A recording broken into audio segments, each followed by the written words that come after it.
Muito bom dia, meu amigo Almir Cesar Filho. Ô, meu amigo Antônio de Padre Figueiredo, tudo bem? Tranquilo? Bom dia, tranquilo. Estamos aqui mais um dia de quarentena, conversando com vocês, direto aqui da minha residência, conversando, tentando esclarecer, tirar as dúvidas, comentar os destaques do noticiário econômico do dia. Então, eu queria desejar aos amigos e amigas ouvintes da Web Rádio Censura Livre bom dia. E vou colocar aqui à disposição para a gente comentar os destaques do noticiário econômico do dia. Hoje, Antônio, a gente procurou fazer uma síntese do noticiário, ou pelo menos do principal tema dos últimos 2-3 dias, né? Que você vai ler o destaque para a gente comentar hoje. É contigo. Vamos então aqui ao destaque da participação, como sempre brilhante, no quadro Economia Fácil, versão reduzida, com o economista Almir Cesar Filho. Primeiro tem que preservar a vida, depois a economia. O quanto ineficaz é a ideia de priorizar os empregos do que o isolamento social durante a pandemia. Por favor, Almir.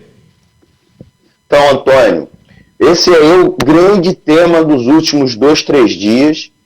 Ele começou especialmente a partir do discurso, o pronunciamento do presidente Jair Bolsonaro em cadeia de rádio e TV no domingo, na qual ele, na contramão do que, inclusive, vinha discursando, falando, dando entrevista, seus ministros, especialmente o principal ministro durante a crise, que é o Henrique Mandetta, o ministro da Saúde, que todos apontavam, construíam ações em torno do tema do isolamento social como meio de desacelerar a pandemia do coronavírus.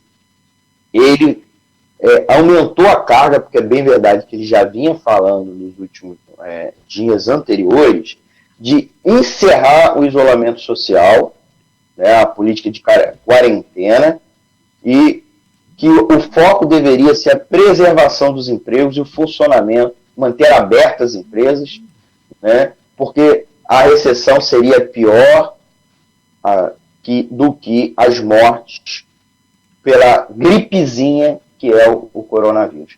Então, esse discurso, desde então, vem gerando uma intensa polêmica nas redes sociais, uma intensa polêmica na grande imprensa. É bem verdade que a maioria da grande imprensa vai no sentido contrário do discurso do presidente Jair Bolsonaro. Também, a grande imprensa está em convergência com a maioria absoluta dos governadores e a maioria absoluta dos prefeitos, que enfatizam as ações públicas, as ações governamentais para garantir o isolamento social, né? O chamado lockdown, né? Que é uma expressão que está sendo usada lá nos Estados Unidos, onde também vem sendo aplicado, né, pelo presidente Trump, que, apesar de ser o ídolo do presidente Jair Bolsonaro, vem agindo no sentido contrário do que o presidente brasileiro vem aplicando aqui, ou que tenta aplicar, apesar da resistência dos governadores. Eu queria registrar que a primeira parte do destaque, Antônio, que a gente costurou conjuntamente e apresentou, é uma fala de uma pessoa que, apesar de pensar do ponto de vista econômico igual à equipe econômica do Jair Bolsonaro, fez um discurso totalmente contrário, que é o Henrique Meirelles, ex-ministro do governo Michel Temer, foi presidente do Banco Central durante o governo do presidente Lula, Luiz Inácio Lula da Silva. É uma figura reconhecida como defensor do Estado mínimo, do pensamento econômico que a gente chama de neoliberal, e diz justamente no sentido contrário de todo um discurso que nos últimos dias vem crescendo, não só do governo, mas uma parcela do empresariado, principalmente aqueles empresários que apoiam o Jair Bolsonaro. Tá? Nós já falamos aqui de uma série de empresários que fizeram vídeos, deram entrevistas, escreveram textos, falando da necessidade, entre aspas, da reabertura da economia. Mas eu queria colocar para vocês o quanto além de desumano, na prática é ineficaz e mesmo canalha do ponto de vista econômico, eu vou falar aqui do ponto de vista econômico, essa lógica, essa ideia de economia em funcionamento, ou mesmo de perder o emprego, é um risco pior do que de pegar coronavírus. Não sou profissional de saúde, respeito-os muito nesse momento, né? Então não vou tecer aqui comentários sobre riscos do coronavírus, não só para, entre aspas, a população de risco, tá? Porque nos últimos dias, também, a partir do discurso do presidente Jair Bolsonaro, e vem sendo reverberado pelos bolsonaristas nas redes sociais, né? Com aqueles materiaizinhos muito prontos, provavelmente fabricados no chamado gabinete de ódio, né? aquela praticamente uma indústria para produzir discursos prontos e exatamente tentar convencer a opinião pública a partir do ponto de vista do presidente e do grupo dele, que o coronavírus só afeta pessoas com doenças crônicas, idosos, né? Pessoas com problemas pré-existentes, e que esse seria um grupo de risco que bastava isolar eles. Na verdade, nós já explicamos aqui na Web Rádio Censura Livre que não é isso, né? Então, a gente já colocou aqui pessoas explicando, a gente pode colocar mais ao longo de toda a nossa programação.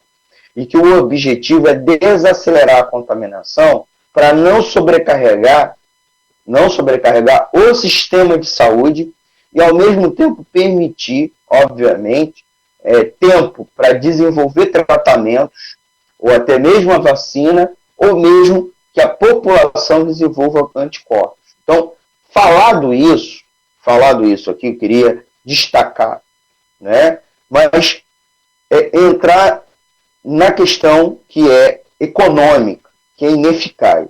Então, não vou comentar mais aqui sobre frases como e expressões utilizadas pelo presidente como gripezinha, tá?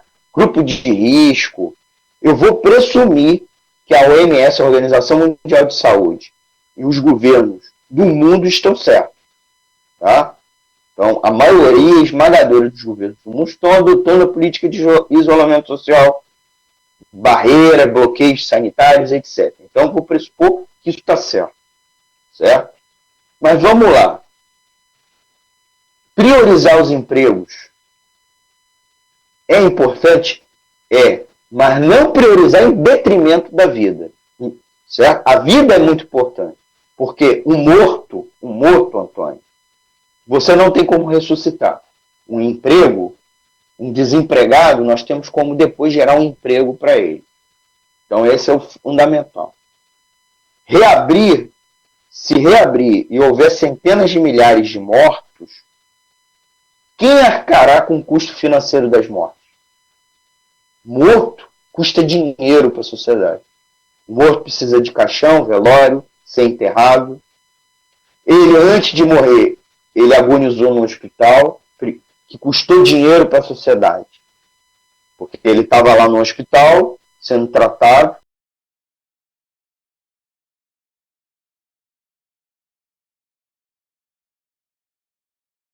Colocada, né, mesquinha, mais econômica, eu contra-ataco dizendo isso. Eu contra-ataco dizendo também, contra-argumento, dizendo quem bancará as despesas dos doentes infectados. Não estou falando nem as despesas médicas, de saúde, de tratamento de saúde. As despesas enquanto essa pessoa estiver doente. Inclusive, muitos dos infectados com sintomas, inclusive sintomas graves, foram pessoas jovens, não velhos, não idosos, certo? E quem amparar financeiramente os dependentes dos mortos? Porque o morto produzia, tinha pessoas dependentes que viviam da renda daquela pessoa morta. Falado isso, Antônio, dada essa introdução, que eu acho que é muito importante, é fundamental, nós vamos a uma questão que é o que se deveria fazer durante essa parada, nessas semanas decisivas para a sobrevivência econômica das famílias. Vamos lá, que é a grande questão que está sendo colocada, certo? Para começo de conversa, vivemos numa sociedade, um dos pilares da sociedade é a solidariedade econômica. E outra coisa, os anos de neoliberalismo criaram uma lógica tão mesquinha, né, que é não pensar que durante um cataclisma, uma situação de emergência, como nós estamos vivendo, o Estado não deveria amparar os indivíduos do ponto de vista econômico durante esse período, né, na qual as pessoas não estão tendo sua vida regular, sua vida normal. Porque se nós estivéssemos numa guerra, você iria mandar as pessoas para a rua para trabalhar mesmo assim durante a guerra? Ou você iria organizar a economia para lidar com essa guerra? Mas vamos prosseguir, certo? O que deveria estar sendo feito e organizado nesse momento? Nesse período de lockdown, de paralisação na economia, o governo deveria estar distribuindo cestas básicas, o que não está fazendo, principalmente o governo federal. Deveria estar distribuindo cheques de renda mínima aos trabalhadores autônomos, aqueles trabalhadores que não têm emprego formal, não são funcionários de uma empresa. O governo devia estar concedendo crédito a perder de vista as microempresas e também arcar com o salário dos trabalhadores parados de empresas. Igual, por exemplo, nos Estados Unidos. Então, não estou dando um exemplo aqui que é comunista, socialista, certo? Esquerdopata. Estou dando um exemplo aplicado pelo Trump, que é ídolo dos conservadores no mundo todo, é ídolo da direita, inclusive da direita extremada Almir, atual. Oi, se você me permite, o governo de São Paulo, que é do PSDB, concedendo, é pouco, né? R$55 para as pessoas abaixo da linha da pobreza. Já é uma iniciativa. Já é uma iniciativa, né, Antônio? Já é uma iniciativa. Aqui no estado do Rio mesmo está se organizando cestas básicas e uma ajuda de custo, inclusive para microempreendedores. Dá um dinheirinho para ele. Para o trabalhador autônomo, que geralmente é um microempreendedor, formal ou não, certo? Mas é muito pouco. E que a União, né, o governo federal deveria dar muito mais, né? Inclusive bancando o salário das empresas que estão com caixa no vermelho, certo? É só exigir às empresas abrir o caixa, né, verificar a contabilidade dela nesse momento e ver, olha, você está no vermelho? Eu estou injetando recurso em você para você manter o salário dos seus funcionários. Isso é preservação do emprego, tá certo? Isso é preservar emprego. Você me escuta, Antônio? Sim, perfeitamente. Tá. Beleza, Antônio. E aí, prosseguindo, também é importante rebater um dos argumentos do presidente Jair Bolsonaro e da trupe deles, que é o problema do desabastecimento, é o medo do desabastecimento. Ora, numa economia em lockdown, em paralisação, como nós estamos vivendo, nem tudo está parado. Tem setores estratégicos que estão funcionando, e é para funcionar. Saúde, setor de alimentação, né, de compra de alimentação e de abastecimento, tá? Agora, isso é diferente de colocar todo o comércio em portas abertas, ou mesmo com a lógica canalha da volta à normalidade. Porque elas, ambas, portas abertas e volta à normalidade, não garante abastecimento, não garante nada. Tá? Porque quando os contaminados começarem a cair de cama, não haverá quem produzir ou vender, nem comprar. O pânico e a histeria de verdade se instalará, certo? O que se precisa fazer, Antônio e meus amigos, minhas amigas, é montar, pelo poder público, uma rede de abastecimento alternativa, tá? Uma rede de abastecimento alternativa, com caminhões com motoristas e trabalhadores com EPI, que é equipamento de proteção individual, barreiras sanitárias nas rodovias, centros de distribuição de alimentos, de medicamentos, etc. Isso é importante. E isso não está sendo montado pelo poder público. O que o poder público, no máximo, está fazendo nesse momento é restringir 90% do comércio e deixar o quê? Drogarias abertas, supermercados abertos, desde que esses funcionários trabalhem com EPIs. E o restante, né? E o setor da população que não consegue se deslocar até os mercados. Nem todos os bairros têm grandes mercados. Você vai obrigar a população a pegar transporte lotado para ir até o mercado, quer dizer, correndo o risco de se contaminar? Tá?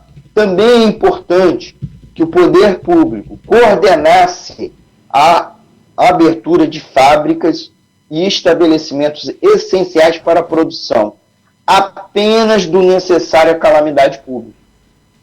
Como também, gente, a contratação emergencial, tá, dos desempregados para ações de abastecimento ou para trabalhar nas unidades de saúde e receberão os doentes. Depois, gente, de terminada, né, a emergência sanitária pela pandemia, o governo deveria realizar um programa de estímulo à economia, com créditos públicos, barato às famílias e empresas, e obras públicas. Novamente igual aos Estados Unidos. O que os Estados Unidos está fazendo? Os Estados Unidos está se preparando.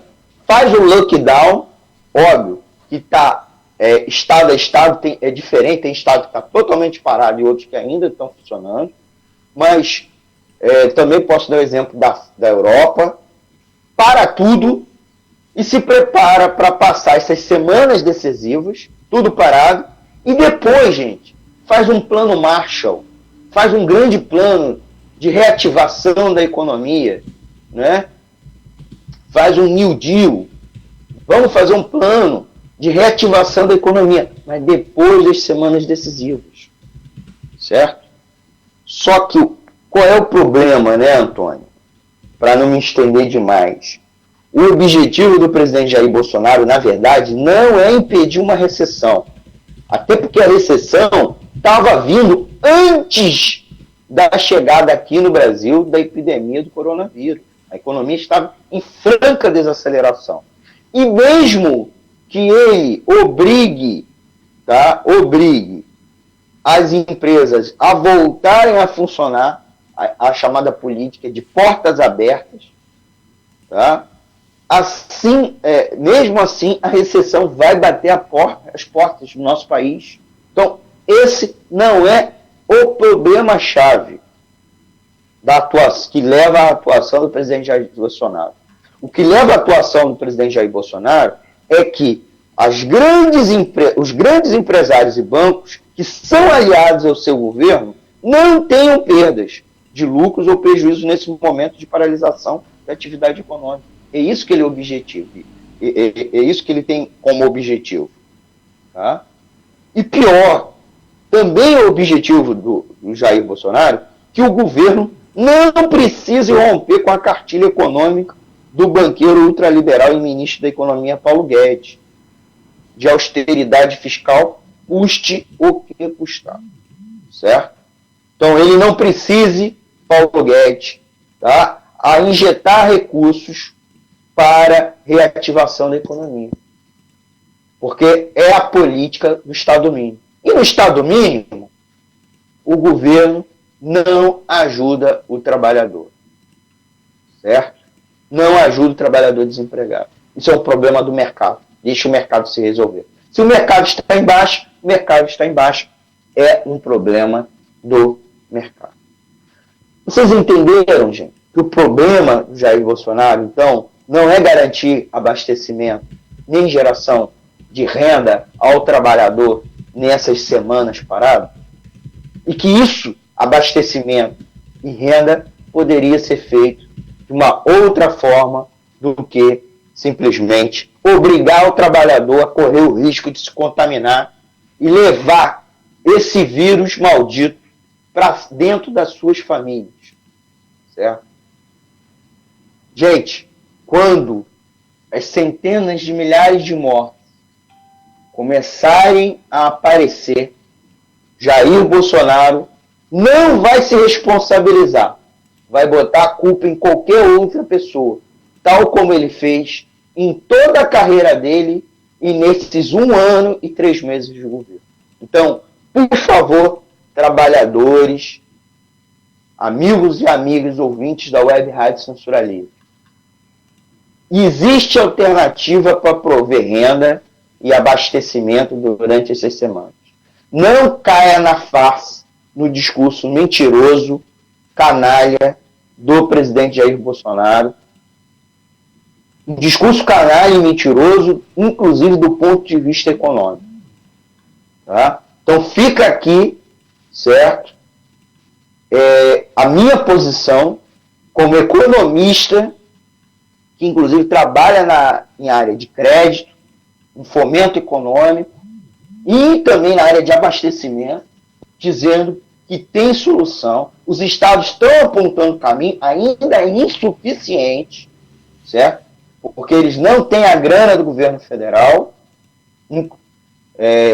e é preciso justamente derrotar a equipe econômica de Jair Bolsonaro e o próprio Jair Bolsonaro para que a gente possa mudar a orientação do governo federal e, enfim, o governo federal atue com a política correta, que aí a gente vai poder passar pela pandemia com poucos mortos, ou quase nenhum morto, né, ou pelo menos com menos mortos do que passou, infelizmente, a Itália, na qual a Itália, várias das províncias deram preferência à economia, e o resultado é um morticínio, é um genocídio, principalmente da população de idosos, é bem verdade, mas que não se limita só aos idosos. Né, Antônio? Para finalizar, eu convido os ouvintes da Web Rádio Censura Livre a ir lá na página da Web Rádio, na qual nós postamos um material produzido pela Nota, Agência de Notícias Alternativa, um material bem curtinho, com gráfico, na qual compara 2 cidades italianas, Bérgamo e Lodi, na qual ambas cada uma adotou políticas diferentes. Uma, fechamento, quarentena total, e a outra não. O resultado é que uma explodiu o número de mortos, mesmo era uma cidade que estava atrás, né? E acabou passando a outra que adotou quarentena total. Então, gente, não há vida nenhuma que seja mais valiosa do que a economia, do que um emprego, certo? Morto não trabalha, morto não leva renda para sua família, certo? Morto é custo, infelizmente, tristemente falando aqui. E por fim, Antônio, né? Antes de convidar, aproveito e convido os amigos ouvintes para mais tarde nos acompanhar no Economia Fácil, versão estendida, na qual a gente vai analisar, inclusive, isso com maior profundidade, tudo isso que eu falei hoje, com mais profundidade, e também dizer aonde o governo pode obter mais recursos, né? Inclusive a polêmica outra que o governo, e com apoio também do Rodrigo Maia, certo? Que morde e assopra o governo, e a Globo também, a Rede Globo, de que é preciso cortar o salário dos servidores para obter recursos para financiar as ações agora do governo de combate à Covid-19 e também de reativação da economia. Então, mais tarde, no Economia Fácil versão estendida, às 20 horas, nós vamos analisar isso com maior profundidade, tá bom? Então, a gente convida vocês e a gente pede, assim, para quem estiver nos acompanhando pela live, curtir, aperta aí o curtir, o compartilhar, tá bom? Se inscreve no canal, lá no YouTube, também curta e compartilhe para fortalecer aqui o projeto. Antônio, é com você aí no estúdio.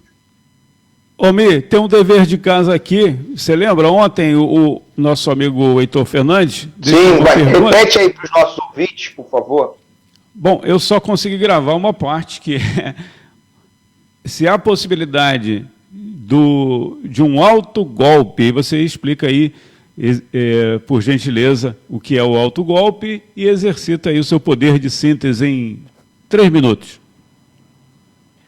Antônio, então, rapidinho, 3 minutos Olha só, minha posição é que o governo Jair Bolsonaro é um governo que fomenta o caos, permanentemente.